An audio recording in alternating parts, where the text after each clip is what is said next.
Claudia Sheinbaum, la virtual presidenta electa de este bonito México, presentó los resultados de unas encuestas que se realizaron el pasado fin de semana sobre la reforma al Poder Judicial, que hubo muchas reacciones a estas encuestas. Sobre todo hubo quienes dijeron que fueron muy rápidas, así que fue muy pronto y expedito, así como la justicia debería de ser, no fue. Pero bueno, esas encuestas fueron prontas y expeditas. Entonces, entran en la dinámica de explicar las encuestas y los resultados arrojan lo que en realidad ya sabemos, y es que las mayorías sí quieren una reforma al Poder Judicial.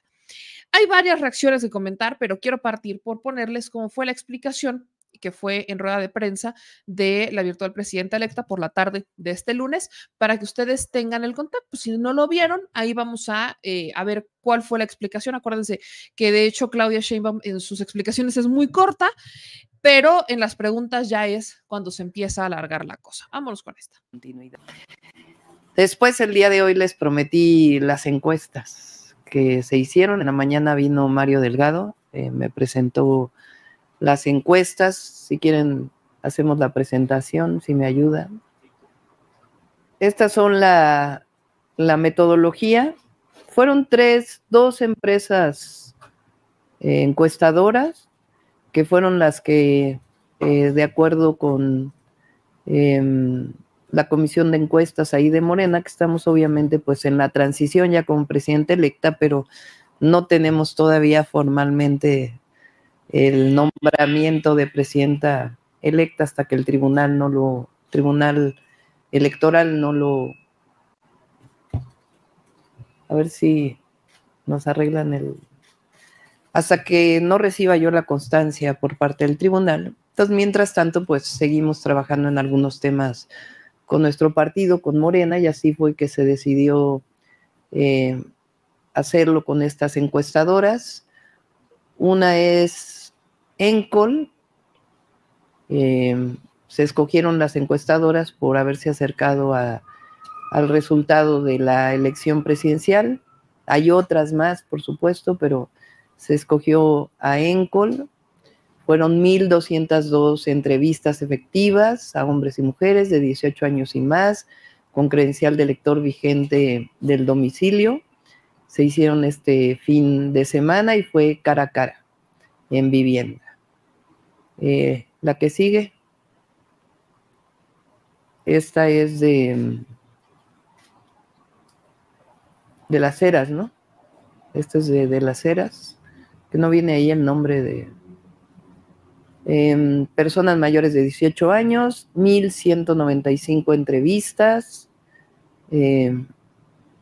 Y bueno, ahí viene la metodología, ya se las podemos dar también, publicar para que la conozcan.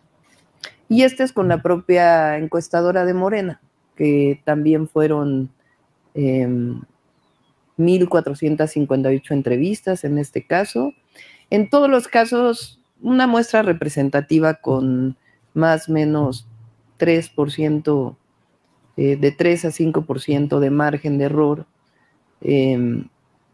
Es alrededor de 1,200 encuestas a nivel nacional y obviamente tiene que tener representatividad regional. Adelante. Bueno, aquí están los resultados. Adelante.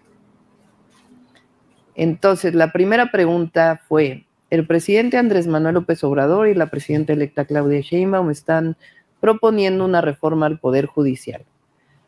Antes de que yo se lo mencionara, o sea, el encuestador, usted estaba enterado de esto. Entonces, en la encuesta de Las Heras, el 51% está enterado, el 49% no. En la de Encol, el 45% estaba enterado, el 54% no. Y en la comisión de encuestas, 48% sí y 51% no estaba enterado. Adelante. Por lo que usted sabe o ha escuchado, ¿qué tanta corrupción existe en el Poder Judicial? Esa es la segunda pregunta. Se decidió entre las encuestadoras, la metodología fue decidida entre ellos. todos los ministros, magistrados o jueces son corruptos. En la primera el 20% lo considera así, en la segunda el 17% y en la tercera el 15%. La mayoría, 38%, 44% en la siguiente encuesta, en la de ENCOL, y en la comisión de encuestas 40%, pocos 26%, 31% y 34%, y ningún ministro magistrado, tan solo 5% en el de las Heras, en ENCOL 4% y en la comisión de encuestas 2%, y no sabe, no contestó 11, 4 y 9%. En la que sigue, ¿cómo cree usted que deben ser elegidos los ministros de la Suprema Corte? La primera opción, por elección del pueblo de México. La segunda, por la Cámara de Senadores. Y la tercera, no sabe, no contestó. Por elección del pueblo de México, 68%, 75% y 75%. Por la Cámara de Senadores, 25%, 21%, 18%. No sabe, no contestó, 7%, 4%, 7%. Adelante. ¿Y cómo cree usted que deben ser elegidos los magistrados y jueces del Poder Judicial? Por elección del pueblo de México, 68%, 73%, 75%. Por el Poder Judicial de la Federación, 24, 23 y 19. No sabe, no contestó, 8, 4 y 6%. Adelante. Reforma al Poder Judicial, encuestas nacionales. ¿Usted estaría de acuerdo o en desacuerdo con la creación de un órgano independiente del Poder Judicial de la Federación que vigile, investigue, sancione a los ministros, magistrados y jueces que incurran en alguna falta o en actos de corrupción? 87%, 85, 89, en desacuerdo 9, 8 y 7%. Adelante. Y por lo que usted sabe o ha escuchado, considera que es necesaria una reforma al Poder Judicial. 77%, 83% y 81%, dependiendo de la encuesta, contestó que sí, y 14, 13 y 12% contestó que no. Listo. Adelante.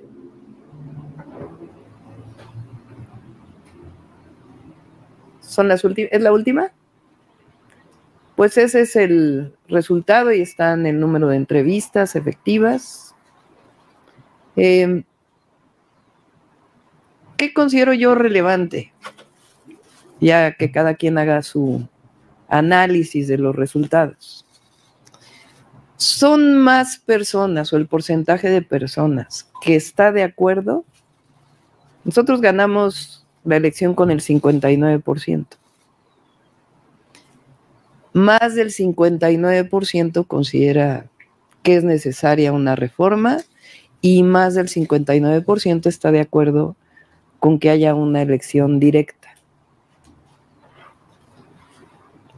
Estas encuestas son información, no tienen ninguna otra objetivo más que información. Salió aquí en esta conferencia, lo planteamos y este es el resultado. Ya se las vamos a, o se van a subir a alguna de las plataformas, no en mis redes sociales, sino yo creo que corresponde a Morena, que es quien hizo la encuesta. Si quieren, terminando la conferencia, se lo informamos ahí a Mario Delgado. Es información para ser considerada, pues, en esta discusión que se va a abrir en estos días. Me informó hace un rato Ricardo Monreal que la Comisión de Puntos Constitucionales de la Cámara de Diputados se reúne en estos días, se vuelve a reunir la permanente y ellos ya nos van a informar cómo van a abrir este parlamento abierto, cuánto va a durar, cuántas mesas van a hacer, en dónde van a hacer, a quiénes se va a invitar, cómo va a poder participar la ciudadanía. Entonces ya ellos lo van a estar informando el día de hoy o el día de mañana a más tardar. Les corresponde pues a ellos dar esta información, pero se va a abrir estas mesas de diálogo, de discusión, de debate sobre la reforma al Poder Judicial, que como vemos, pues un porcentaje muy alto de la población considera que es necesaria. Esto es en cuanto a las encuestas que nos habíamos comprometido y finalmente mañana nos vamos a reunir, como les había informado, con todos los diputados y senadores electos. Vamos a tener una reunión grande. Pues ahí está, ¿no? Ahí está justo lo que Claudia Sheinbaum, actual presidenta electa de México, dijo, ¿no? Aparte de informar sobre las reuniones que ha tenido, la reunión que va a tener este martes con los senadores y diputados electos, que es una reunión abierta, que también se transmitirá en los medios de comunicación. Pero quiero regresar al tema de las encuestas. Aquí está el documento que presentaron, ¿no? Donde hacen pues la agrupación de estos resultados. De las eras, ENCOL y la Comisión de Encuestas de Morena. Las preguntas son, la primera, el presidente Andrés Manuel López Obrador y la presidenta electa Claudia Sheinbaum están proponiendo una reforma al Poder Judicial. Antes de que yo se lo mencionara, ¿usted estaba enterado de esto o no? De las eras, el 51% dijo que sí, en ENCOL el 45% dijo que sí, y la Comisión de Encuestas de Morena el 48% dijo que sí. De las eras, el 49% dijo que no, el 54% en ENCOL dijo que no, y en la comisión de encuestas el 51% dijo que no. Y el no saben o no contestaron es mínimo. ¿Esto qué quiere decir? La mayoría, al menos de las eras, sí sabían, el 51% sí estaban enterados. Pero todavía vean los porcentajes de lo que no. Porque esta es la pregunta más importante para mí. Independientemente de los que sí sabían lo que quieren hacer, para mí creo que esta es la pregunta más importante, si estaban enterados o no. El que tengas un 54% que no tiene ni idea de una reforma del Poder Judicial, eso es preocupante. Porque a estas alturas, con la cantidad de información que existe, con la cantidad de comentarios que se han dado al respecto, con la cantidad de comentarios, de opinión, de posicionamientos que existen sobre la reforma del Poder Judicial, que el 54%, 51%, todavía el 47% de los encuestados te digan que no saben que están proponiendo una reforma del Poder Judicial, es justamente la razón para seguir hablando del tema, para hacer el Parlamento abierto, porque independientemente de que el Parlamento abierto lo vean muchas o pocas personas, el simple hecho de que el tema esté en la discusión en el Parlamento abierto hace un efecto amplificador en los medios de comunicación, porque los medios de comunicación vamos a estar hablando de lo que se esté hablando en ese foro, de quién fue, qué dijo, qué no dijo, qué se mencionó, qué no se mencionó. O sea, no, lo que pocas personas creo que han entendido, y digo pocas, porque todavía muchas están en el debate de ya no se tiene que discutir que se apruebe como va, es justamente esto. Estamos hablando de una reforma que yo creo que es de las reformas más importantes para México, porque la justicia ha sido esta enorme deuda, una enorme deuda. Existe una enorme deuda con la justicia. Entonces, si no estamos todos enterados, o al menos la mayoría, enterados de que existe una propuesta de reforma al Poder Judicial, no se está haciendo el trabajo esperado al nivel de transformación al que estamos llegando, porque todos en algún momento de nuestra vida, absolutamente todos, hemos vivido una injusticia. Que la hayamos ido a denunciar, que hayamos topado con el Poder Judicial o no, hemos vivido una injusticia. Y para modificar el sistema necesitamos modificar el Poder Judicial. Entonces, cuando veo estos números, es ahí justo cuando decimos, esa es la esencia de seguirla discutiendo, esa es la esencia de seguir hablando del tema, esa es la esencia del Parlamento abierto, de generar un efecto amplificador, de hablarlo por más tiempo para decir, ahora son más las personas que saben a las que no saben. Por eso es importantísimo, importantísimo esta pregunta. Ahora, en la siguiente, les preguntan que qué es lo que saben o han escuchado de qué tanta corrupción existe en el Poder Judicial. Acá son varias las opciones. Todos los ministros, magistrados o jueces son corruptos y tienes al 20% en las eras que cree eso, el 17% en ENCO y el 15% en la Comisión de Encuestas de Moreno. La mayoría son corruptos, tienes al 38% diciendo que sí, de las eras, al 44% en ENCOL y el 40% en la Comisión de Encuestas. Tienes a los que dicen, pocos son los corruptos, y es un 26% en de las eras, un 31% en ENCOL y un 34% en la Comisión de Encuestas. Esta parte es importante porque en realidad podríamos dividirlo en dos.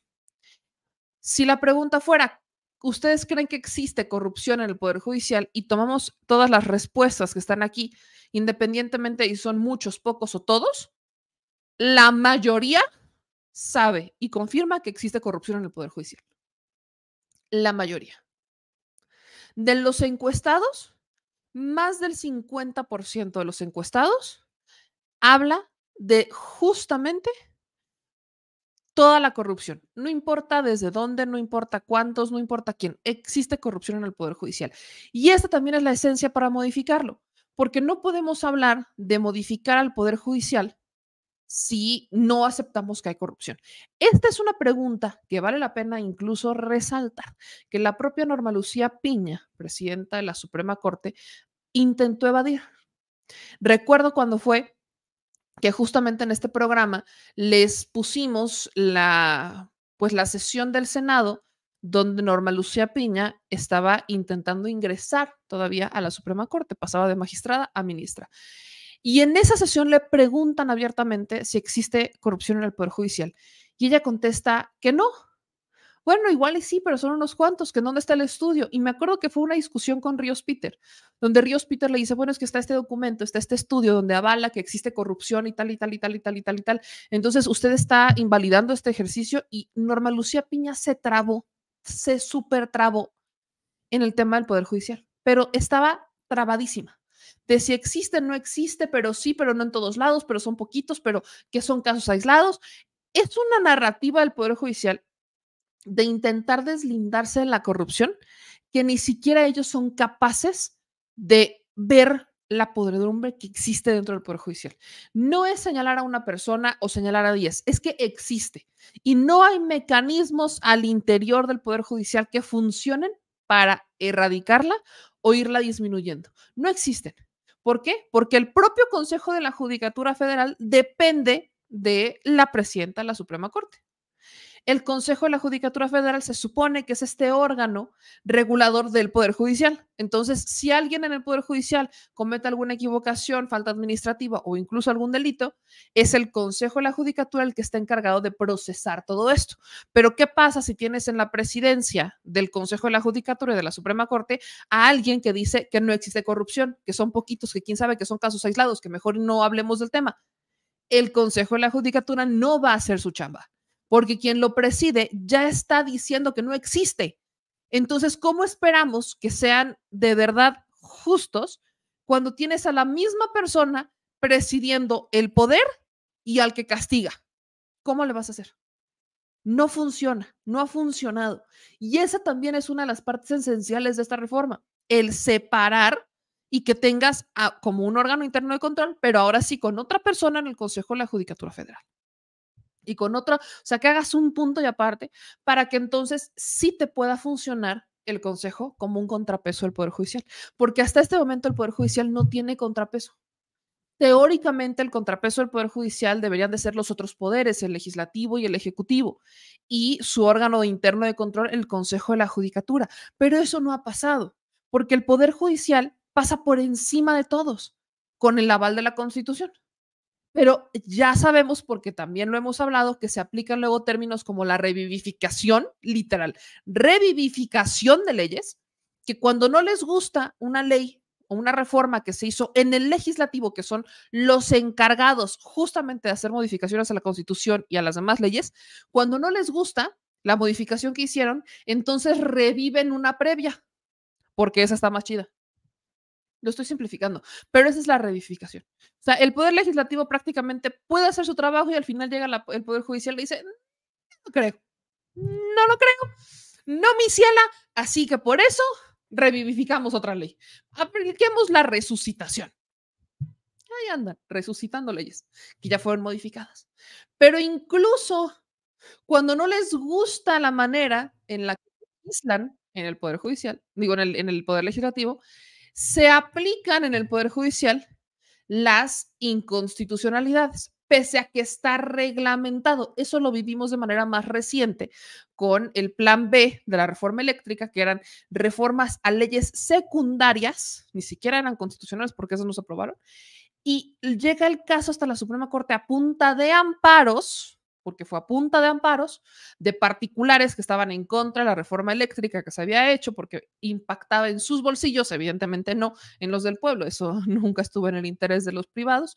Van y se amparan, los amparos llegan a la Suprema Corte y entonces resuelven declararla inconstitucional. ¿Por qué? No porque la hayan estudiado, no porque hayan visto si efectivamente alguna de las modificaciones iba en contra de la Constitución o no, sino porque se hizo en fast track. Pese a que esta dinámica de fast track está regulada y es legal en la Cámara. Es legal, o sea, no tenían argumento, pero diles que no. ¿Cómo? O sea, no hay nadie por encima del Poder Judicial con el que puedas ir para decir es que lo hicieron mal. No hay.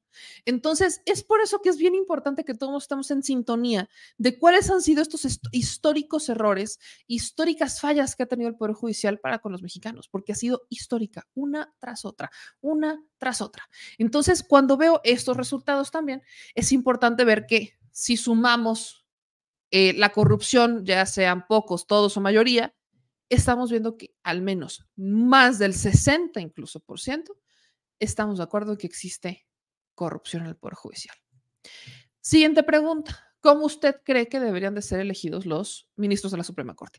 Y aquí es en donde entramos en debate, porque entramos en debate, y digo entramos en debate porque en realidad el problema, por qué todos la están armando de a todos, es por esto, por cómo van a entrar. Y justamente, si vemos los resultados, pues más del 70% considera que los ministros deben de ser elegidos por los mexicanos, por nosotros. El 20% que deben ser elegidos por la Cámara de Senadores, que es la mecánica en la que están en este momento. Y todavía tenemos a los que no saben o no contestan, que puede ser porque no tienen idea, porque prefieren explorar qué es lo que se está discutiendo y demás. Pero el debate que se está dando entre los que están a favor o en contra del Poder Judicial es este: ¿cómo deben de llegar los ministros de la Suprema Corte? Yo lo he dicho en más de una ocasión. Si queremos que los ministros le sean fieles a los ciudadanos, porque ya la Constitución en serio está por demás. Cuando vemos estos conceptos de revivificación y demás que se avientan, está muy por demás. Pero cuando empezamos a preguntar cómo deberían de llegar para ver la historia, qué es lo que ha pasado, veamos cuáles han sido las votaciones de los ministros. Les he platicado mucho en este espacio cómo en las escuelas de derecho y demás, en las facultades, les explican a los abogados el principio de, ¿cómo se llama esta? Ay, ya se me olvidó, lo tenía en la punta de la lengua. ¿De qué? El principio de ingratitud se llama, que es cuando tú debes de ser ingrato a aquella persona que te propuso para un cargo. Esto está particularmente para los ministros, el principio de ingratitud. Quiere decir que cuando un presidente te propone para ser ministro y llegas y eres electo por los senadores, debes de ser ingrato al presidente y a los senadores que te votaron para que puedas ser autónomo. Y yo les he platicado que este principio de ingratitud yo solamente lo he visto en la historia de México en 2 ocasiones. La primera, de Arturo Saldívar a Felipe Calderón, porque Arturo Saldívar sale nominado, es propuesto por Calderón y eventualmente es alguien que vota en contra de los sentidos de Felipe Calderón, incluso hasta siendo amenazado por el caso de la guardería ABC, particularmente Saldívar. Ese es uno. Y el otro caso que yo he visto de ingratitud fue con Andrés Manuel López Obrador, con los primeros 4 ministros que él propuso. Aguilar Carrancá, Ríos Farjat, Esquivel y Loreto Ortiz. Son con los únicos que yo vi el principio de ingratitud, tal cual. Y la ingratitud al presidente, dejen ustedes la ingratitud al presidente, es la ingratitud hacia la gente. Porque en el caso de Felipe Calderón, todos los ministros, todos obedecían, menos uno. En el caso de Peña Nieto, pues había momentos en los que estaban a favor, momentos en los que estaban en contra, pero fue como una administración muy gris. Al final, de ahí salen dos ministros en particular, Lainez Potisek y la actual presidenta de la Suprema Corte. Ellos salen propuestos, Lainez Potisek viene de Videgaray y Norma Piña de Osorio Chong. Entonces, pues fue una administración en la Suprema Corte pues bastante pacífica para los términos en los que estaban. Y luego llega Andrés Manuel López Obrador, bastante público, con bastantes cuestionamientos públicos en contra del Poder Judicial, nombra 4 ministros, y estos ya son 5 con Lenia Batres, pero nombra 4, y estos 4 sí le aplicaron el principio de ingratitud. ¿Por qué? Porque entraron. Y aparte aquí aplicar el principio de ingratitud era todavía más rudo, porque aquí estabas hablando de una administración austera que te decía que no tenías que ganar más que el presidente se había bajado el sueldo, etcétera, etcétera. Entonces, en estos 4 ministros que entran con el presidente López Obrador, por default, al menos ellos tendrían que haberse bajado el sueldo, lo que hizo Lenia Batres. Porque cuando ellos entraron ya existía esta reforma para que, o sea, que el presidente se baja el sueldo y que ellos no podían ganar más que el presidente. Al menos ellos 4 tenían que haberlo hecho por default, pero no, prefirieron apegarse al status quo del Poder Judicial y se metieron en esta élite dorada. Y pese a que ellos no tenían el pretexto de que no les podían bajar el sueldo porque ellos estaban entrando, ellos eran eran recién contratados, dijeron, y ganan exactamente lo mismo que los ministros que están peleando que no pueden bajarse el sueldo porque es anticonstitucional. Exactamente lo mismo. Insisto, me acuerdo de lo que dijo Loreto Ortiz, que ella tenía que ganar un sueldo digno de 300,000 pesos. Más prestaciones, más fideicomisos, más, etcétera. Que ya se va hasta el cielo. La única que llegó a hacer la diferencia fue Lenia Batres. La única.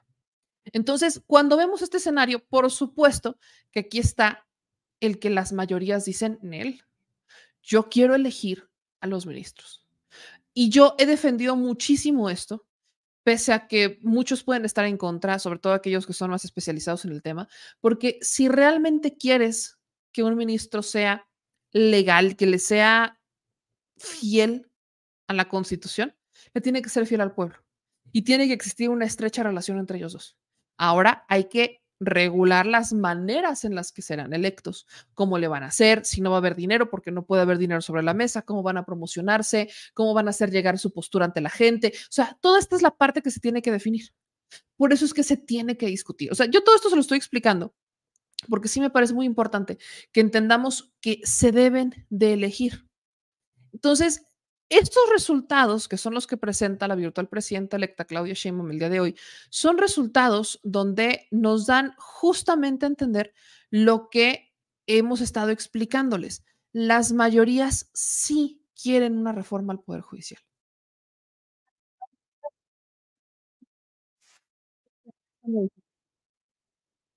La esperando un cambio drástico, pero verdaderamente drástico en el Poder Judicial. Porque incluso para nosotros es muy importante dejarlo claro, esta reforma al Poder Judicial representa una parte medular de la transformación. Recuerdo que en la primera feria del libro al que me invitaron, que me invitó Manuel Pedrero, la primera feria del libro, que fue justo afuera del Palacio Nacional, dije que la deuda más grande que tenía México con su país era la justicia. No podemos hablar de transformación sin hablar de justicia.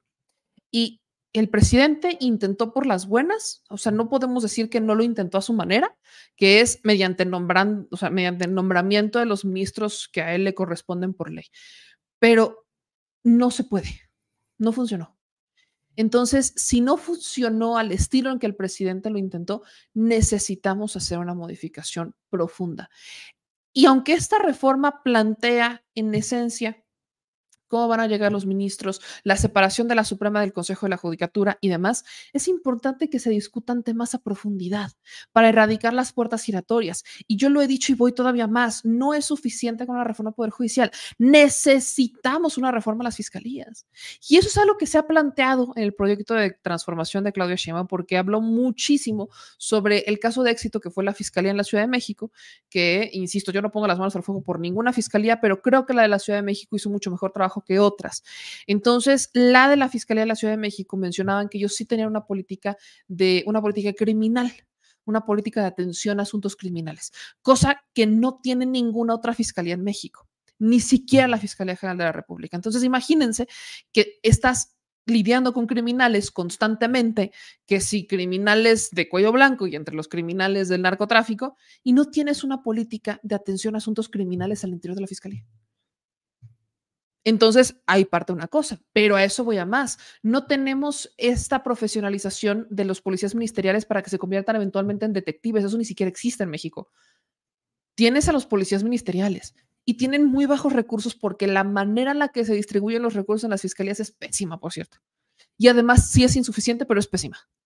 Yo les platicaba mucho que en Puebla había fiscales, no sé, policía ministerial A, que ganaba 54,000 pesos, y luego tenías el mismo cargo, policía ministerial A, que ganaba 15,000. ¿Por qué la diferencia del policía ministerial A de 54,000 al A de 15,000? ¿Por qué esa diferencia?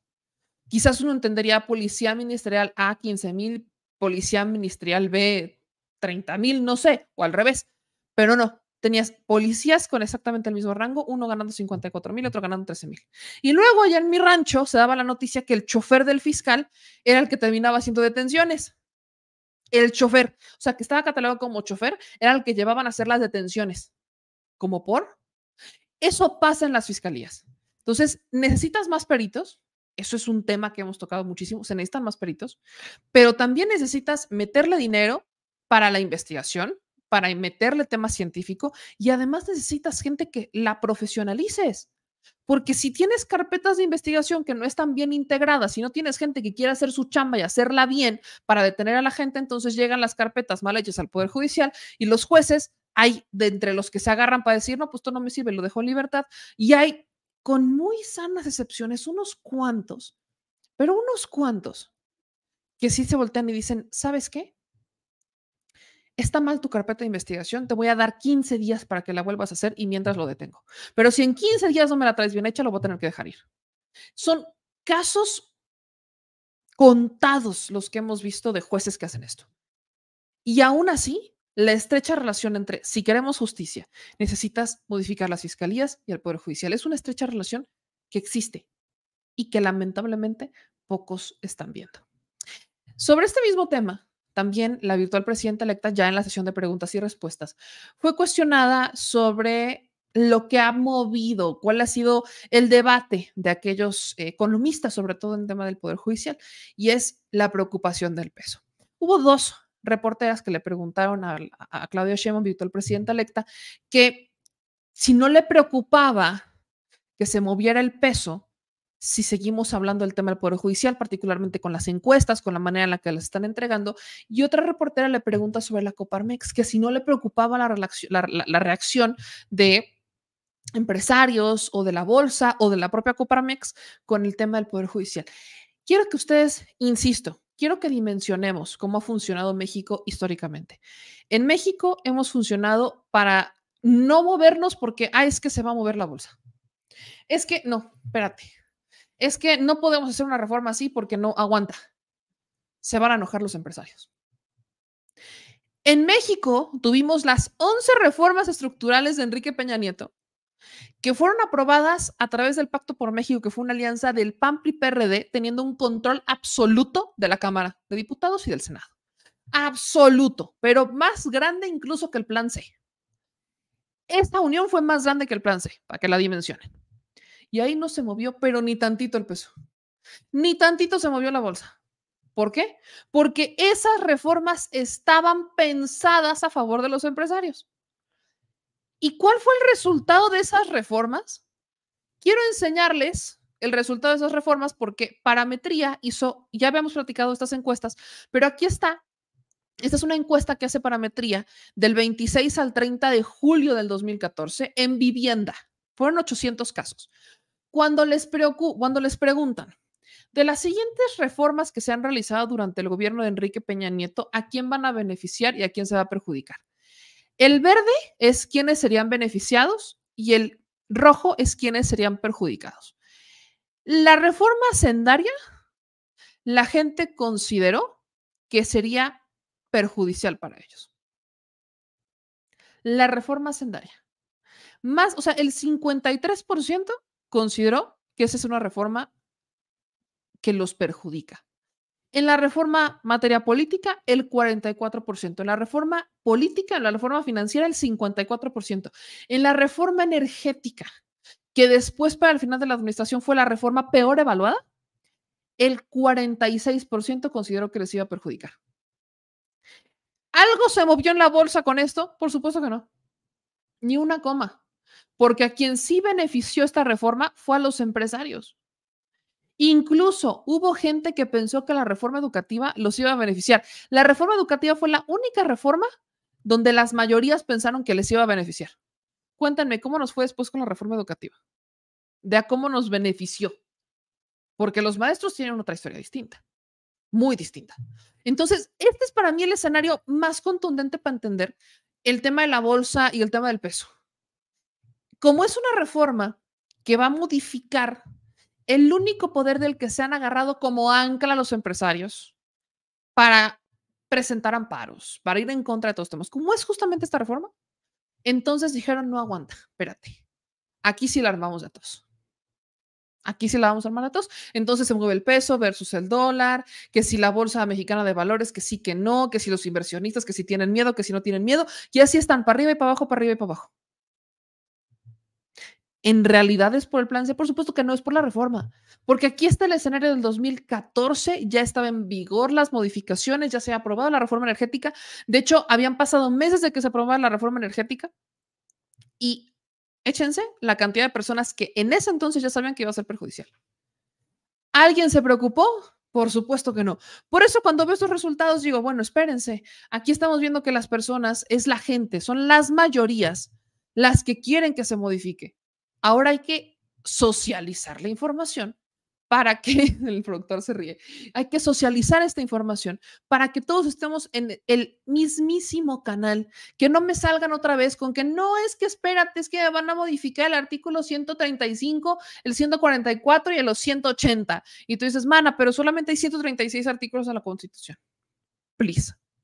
No, pero es que los van a crear. No, para eso necesitas un Congreso Constituyente y eso no está en la mesa. No tenemos un Congreso Constituyente. No existe un Congreso Constituyente. O sea, para hacer una modificación que haga más artículos en la Constitución, tienes que hacer una nueva Constitución. Para hacer una nueva Constitución necesitas un Congreso Constituyente. Eso no está en la mesa. No está en la mesa hacer nuevas. En la mesa está modificar las existentes. Y particularmente la que se pone sobre la mesa, la más importante es la reforma del Poder Judicial. Y es la única reforma que está generando miedo o incertidumbre en ese sector de la población, que es el minoritario, que es importante, sí, porque crean empleos, porque también depende de qué tanto van a valer nuestros productos, si sube el peso versus el dólar, etcétera. Sí, pero hay mecanismos también para controlar eso. Aquí el punto es, las mayorías quieren esta reforma y a quién debe obedecer el gobierno. Usted sabe la respuesta. Vamos a escuchar lo que Claudia Sheinbaum, virtual presidenta electa, respondió justamente sobre este tema. Buenas tardes, doctora. Sí, con los resultados de esta encuesta, ¿no le preocupa la situación del peso que se dé en las próximas horas? Y también si con esta posible reforma al Poder Judicial, ¿no le afectará las inversiones al sector energético y también al nearshoring? ¿Consideraría que pues podría haber algún impacto? Sí. No, a ver, esta es una encuesta y vienen los diálogos y los debates sobre el Poder Judicial. No tienen por qué preocuparse las inversiones.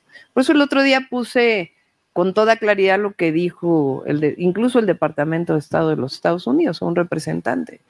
Dijo, México es un país soberano y México va a decidir cómo son las reglas del Poder Judicial. ¿Qué les interesa a ellos? Pues que se respeten las inversiones, y eso no tiene por qué no respetarse. O sea, nosotros hemos hablado, y además lo voy a mencionar el miércoles, de un programa que tenemos que ya va muy avanzado, del Plan Nacional de Industrialización, el Plan Nacional de Relocalización de Empresas y Desarrollo Regional. Ya lo hemos avanzado todavía mucho más, y se ha hablado con muchísimos empresarios en el periodo de campaña, y seguimos hablando con muchísimos nacionales, y habrá momento también para hablar con empresarios de fuera del país. Lo he hecho también aquí, que México, pues evidentemente en el marco de nuestra legislación, de nuestra soberanía, pues obviamente que está abierto a las inversiones. Ha habido más inversión extranjera directa ahora con el presidente López Obrador de lo que ha habido en los sexenios anteriores, y además eso es algo que se promovió desde el gobierno y lo vamos a seguir promoviendo en la relación de todo el continente, no solamente del tratado comercial con Estados Unidos y Canadá, sino también por la situación de relocalización de las empresas, la relación Estados Unidos-China, donde es importante México en ese marco. Lo que nosotros queremos es que no solo se piense en crecimiento económico, siempre lo hemos dicho. El desarrollo no solamente se mide con Producto Interno Bruto o con inversión extranjera directa, se mide con distribución de la riqueza, se mide con disminución de la pobreza, se mide con bienestar para el pueblo de México, se mide con acceso a la salud, acceso a la educación. Eso es el desarrollo con bienestar, con la protección a los recursos naturales. Entonces, a nosotros nos interesa el desarrollo del país, no solamente el indicador del Producto Interno Bruto. Y van a seguir las inversiones, eso tengo total certeza. Pero con la situación, no se escucha, ¿verdad? Pero con la situación del peso, doctora, por ejemplo, en las próximas horas o minutos que caiga, ¿no le preocupa esta situación? ¿Cómo se ha estado desarrollando en la semana? Fíjense, se estabilizó ahora en 18.50, y así va a pasar, y después el peso es una moneda fuerte y va a seguir siendo una moneda fuerte, y cuando nosotros entremos lo va a seguir siendo, porque finalmente los números macroeconómicos, el manejo responsable del presupuesto, de la deuda va a seguir, la autonomía del Banco de México va a seguir, eso no va a cambiar. También preguntarle su opinión. Este fin de semana la Coparmex dijo que el triunfo aplastante en las urnas no le da un cheque en blanco para avasallar a las minorías ni para hacer cambios al Poder Judicial. En ese sentido, ¿cómo ve a este sector empresarial, a la Coparmex, ¿no?, ante estos señalamientos? Pues tienen derecho a dar su opinión. En algunas cosas coincidimos, en otras no. Cuando yo fui a la Coparmex y he ido, dije, a ver, vamos poniendo, en lo que estamos de acuerdo, avancemos, en lo que no estamos de acuerdo, México es un país democrático y va a seguir habiendo democracia. Y ya por último, doctora, preguntarle sobre cómo va el plan energético para Pemex. Sabemos que en su campaña, pues, y en sus 100 puntos presentó líneas, también está su asesor Jorge Islas, pero ¿cómo se encuentra, no? Y más porque las calificadoras... Normalmente se hace y es parte de la metodología, y fueron 1,200 encuestas en promedio, en algunas más, en otras menos. Por último, preguntarle, para algunas personas, la oposición en este caso, incluso me parece que también Coparmex lo mencionaba en su comunicado, esta premura o eficacia, como se quiera ver, con la que se hicieron estas encuestas, pues podría, digamos que por ahí, pues desalentar la confianza que hay justamente en esta encuesta que se realizó. ¿Cuál es el mensaje que usted daría? Cada quien tiene derecho a hacer sus propias encuestas, ¿verdad? O sea, yo me comprometí a... De hecho, la idea salió aquí en la conferencia de que pudiéramos hacer una encuesta. Me comprometí a hacerla. Normalmente cumplo los compromisos que hago.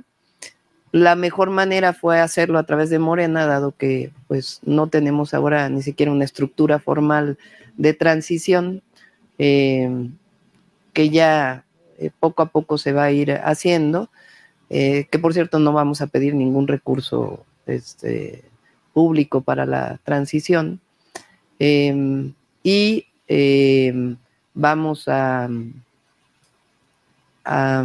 pues mientras tanto a utilizar lo que tenemos factible hacerlo, que es nuestro partido, Morena. Pero todo el mundo está en su derecho de hacer su encuesta. Yo me comprometí y este es el resultado de la encuesta, pues que es significativo. Última pregunta de Carlos Navarro, de El Heraldo. Buenas tardes a todas y todos. Doctora, ¿se hará una campaña de difusión fuerte sobre los resultados de esta encuesta o dejarán que sea orgánicamente la No, elección? es orgánico, es el resultado. Y preguntarle por último. Ahí está. Justamente eso es lo que se plantea en esta dinámica con Claudia Sheinbaum. Habrá reforma al Poder Judicial y pues podrán hacer sus encuestas. Si no les gustan las nuestras, hagan las suyas y a ver cómo resulta, pero ojalá, porque también lo menciona, pues ojalá no se vayan a ir con las de Massive Caller porque ya saben que esas no funcionan.